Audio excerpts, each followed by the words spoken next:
اور سن لو، دنیا کا تنہا یہ کتا ہے جو جنت میں جائے گا. کوئی کتا بلی جانور جنت میں نہیں جائے گا. ایک ہی کتا ہے اصحاب کہف کا جو جنت میں جائے گا. نہ جمعہ میں حاضر ہوا، نہ عیدین میں حاضر ہوا، ہاں کچھ نہیں کیا اس نے، مگر ولیوں کی دوستی نے اس کتے کو اسپیشلی طور پر ولیوں کی دوستی کا صلہ یہ دیا کہ وہ بھی جنت میں جا رہا ہے. تو کیا بات ہے، علامہ مولانا مفتی بن کے جا رہا ہے. اس کتے کی جیسی وفاداری چاہیے. ایسا نہیں حضرت فتحہ وتحہ کر لیا، آپ چاہے نماز پڑھو چاہے نہ پڑھو، اتنا مارو کہ شکل بھی بگڑ جائے گی. ایک فنگر پرنٹ کے نیچے جہنم دہکتا ہوا دکھائی پڑنے لگتا ہے. اس بے غیرت سامان نے نہ مسلمانوں کو مسلمان رہنے دیا، نہ ہندوؤں کو ہندو رہنے، سب کو بے شرم بے حیا بنا کے رکھ دیا ہے. خاتون نے اپنے شوہر کو دھمکی دی، کان کھول کے سن لو ٹھیک ٹھاک، ہاں جو کہوں وہ سب لے کے آنا ورنہ ڈرم میں پیک کر دوں گی. کھیری لکھیم پور ضلع میں ایک خاتون نے دھمکی دی اپنے شوہر کو، ڈرم میں پیک کر دوں گی. تو شوہر بیچارے پولیس اسٹیشن گئے FIR درج کروانے کے لیے کہ میری بیوی نے مجھے دھمکی دی ہے، مار کر کے ڈرم میں پیک کرنے کی مجھے سیفٹی دی جائے. ان کا کتا بھی سو رہا تھا. وَقَلْبُهُمْ بَاسِطٌ ذِرَاعِهِ بِالْوَسِيدِ، ان کا کتا ان کی چوکھٹ پہ قدموں میں پیر پھیلائے وہ بھی سو رہا ہے. تو جب ان کے دوستوں کی کروٹ بدلی جاتی تو کتے کو آٹومیٹکلی پتا چل جاتا میرے دوستوں نے کروٹ بدلی ہے، وہ بھی کروٹ بدل لیتا تھا. آپ لوگ کہتے ہیں نبی کو علم غیب ہے کہ نہیں، اس کتے کو کیسے پتا، اسے کیسے پتا چلا کہ ولیوں نے کروٹ بدلی ہے؟ کروٹ بدل لیتا.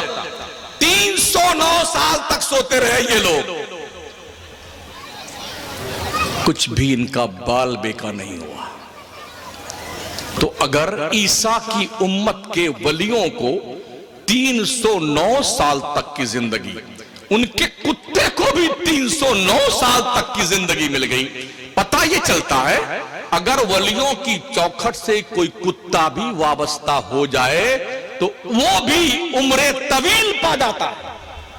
اور سن لو، دنیا کا تنہا یہ کتا ہے جو جنت میں جائے گا. کوئی کتا بلی جانور جنت میں نہیں جائے گا. ایک ہی کتا ہے اصحاب کہف کا جو جنت میں جائے گا. اور یہ بھی سن لو کیسے جائے گا. علامہ مفتی پیر طریقات رہبر شریعت نازش ملت بن کے جائے گا. بلام ابن باور نام کا ایک علامہ فہمہ گزرا حضرت موسیٰ کے دور میں یا اس سے پہلے کبھی گزرا ہو، بہت قابل مستجاب الدعوات، ہاتھ اٹھاتا تھا دعا کے لیے اللہ فوراً قبول کر لیتا تھا. وہ کتا اس بلام ابن باور کی شکل میں جنت میں جائے گا. یار ایک نماز نہیں پڑھی اس کتے نے، ایک بار بھی چلے میں نہیں گیا حضرت، ہاں نہ دلی گیا نہ بھوپال گیا نہ نیپال گیا، کہیں نہیں گیا چلہ کرنے، نہ پڑھنے کہیں گیا، نہ جمعہ میں حاضر ہوا نہ عیدین میں حاضر ہوا، ہاں کچھ نہیں کیا اس نے، مگر ولیوں کی دوستی نے اس کتے کو اسپیشلی طور پر ولیوں کی دوستی کا صلہ یہ دیا کہ وہ بھی جنت میں جا رہا ہے. تو کیا بات ہے، علامہ مولانا مفتی بن کے جا رہا ہے.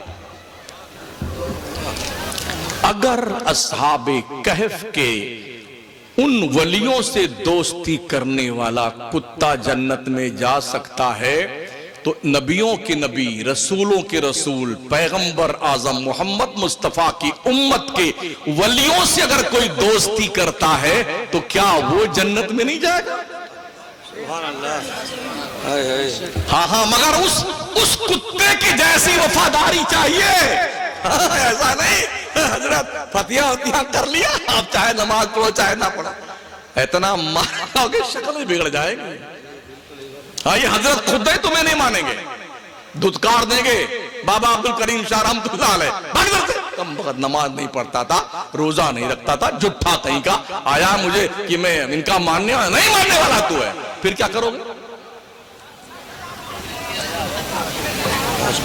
5 منٹ باقی.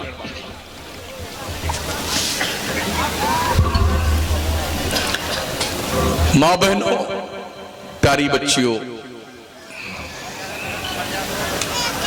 اپنی حالت زار پہ رحم فرماؤ. تمہاری گود میں پروان چڑھنے والے بچے، تم چاہو تو انہیں نچنیاں بنا دو اور چاہو تو معین الدین چشتی بنا دو. سب سے پہلی درسگاہ یونیورسٹی بچوں کے لیے ماں کی گود ہوا کرتی ہے. مائیں اگر پاکیزہ فطرت کی حامل ہیں تو بچے ولی پیدا ہوتے ہیں، اور مائیں اگر فلم دیکھنے والی، گانا گانے والی، بے پردہ گھومنے والی ہوتی تو ایسی گود میں پروان چڑھنے والے بچے اور بچیاں نچنیے گویے پیدا ہوتے ہیں. فیصلہ آپ پر ڈیپینڈ ہے کہ آپ کیا کرنا چاہتی ہیں. وہ مائیں پیدا کرتی تھی نمازی، دھنی تلوار کے میدان کے غازی. وہ مائیں جب بھی لیتی تھیں بلائیں، دیا کرتی تھیں بیٹوں کو دعائیں. عبادت میں کٹے بیٹا جوانی، شہادت پہ ہو آخر زندگانی. ایک خاتون کا ذکر کر کے فل اسٹاپ دوں تقریر کو.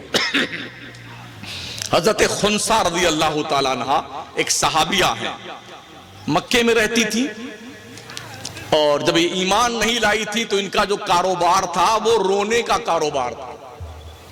کسی کیا کوئی مر ور جاتا تھا تو یہ رونے کا ٹھیکہ لیتی تھی. 10-15 عورتیں ان کی ٹھیکیداری میں رونے جاتی تھی. مطلب باپ ہمارا مرا ہے، یہ کرائے پہ رونے کے لیے آتی تھی، اور ایسا لگتا تھا کہ انہی کا باپ مرا ہوا ہے. خوب روتی، روتے روتے روتے 10 دن 15 دن راتیں رو رو کر کے جب خوب رو لیتی 15 دن کا، تب ان کو نذرانہ ملتا تھا رونے کا 15 دن کا. تو ٹھیکیدار تھی یہ، عورتوں کو جو ان کا کرایہ ہوتا وہ دے دیتی، بقیہ ٹھیکیداری کے پیسے زیادہ ہوتا ہے وہ اپنا لے لیتی تھی. حضرت خنسا ایمان لائی جب صحابیہ بنی، شوہر نامدار ان کے ایک جنگ میں شہید ہوئی. 4 جوان بچے تھے ان کے.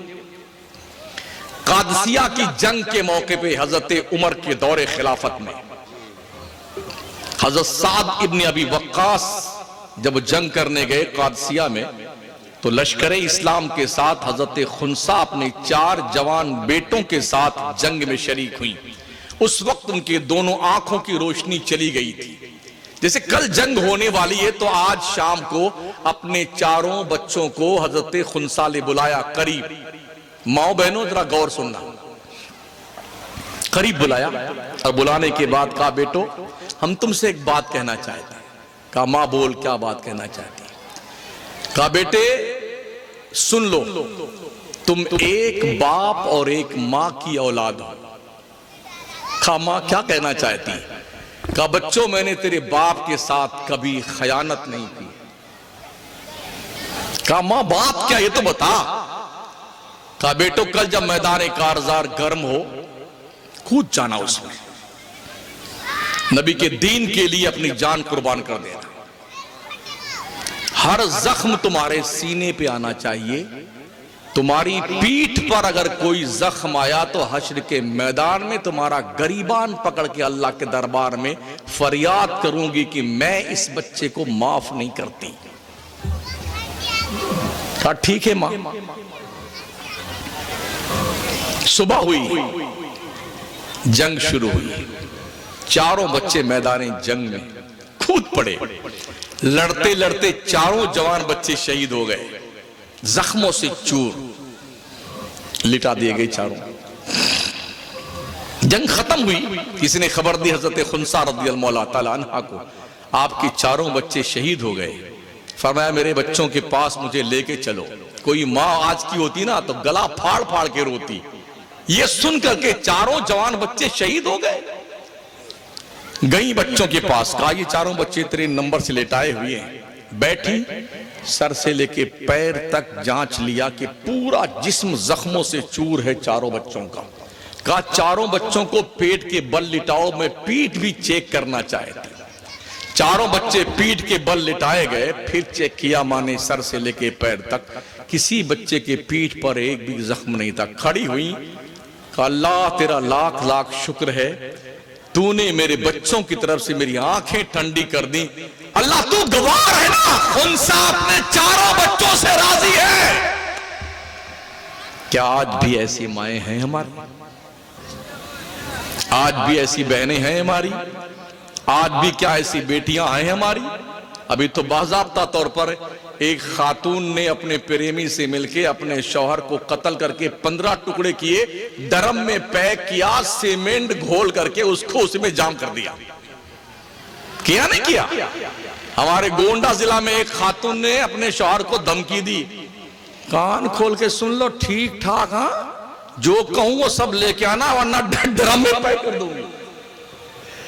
کھیری لکھیم پور ضلع میں ایک خاتون نے دھمکی دی اپنے شوہر کو، ڈرم میں پیک کر دوں گی. تو شوہر بیچارے پولیس اسٹیشن گئے FIR درج کروانے کے لیے کہ میری بیوی نے مجھے دھمکی دی ہے، مار کر کے ڈرم میں پیک کرنے کی مجھے سیفٹی دی جائے. یہ دور آ گیا ہے، بڑے حالات برے. کس قدر افسوسناک بات ہے. ابھی راجستھان میں ایک ماں نے اپنے بیٹی کا رشتہ طے کیا، 9 دن باقی تھے بارات آنے کے، وہ ماں اپنے اس ہونے والے داماد کو لے کے بھاگ گئی. یہ کس کی دین ہے پتا ہے؟ اس موبائل کے دادی اماں کی دین ہے. آج ہر چھوٹے بچے سے لے کے بڑی بچیوں تک، ماؤں بہنوں تک، یہ جہنم کے 8 دروازے ان کے ہاتھ میں، جب چاہتی کھول لیتی. ایک فنگر پرنٹ کے نیچے جہنم دہکتا ہوا دکھائی پڑنے لگتا ہے.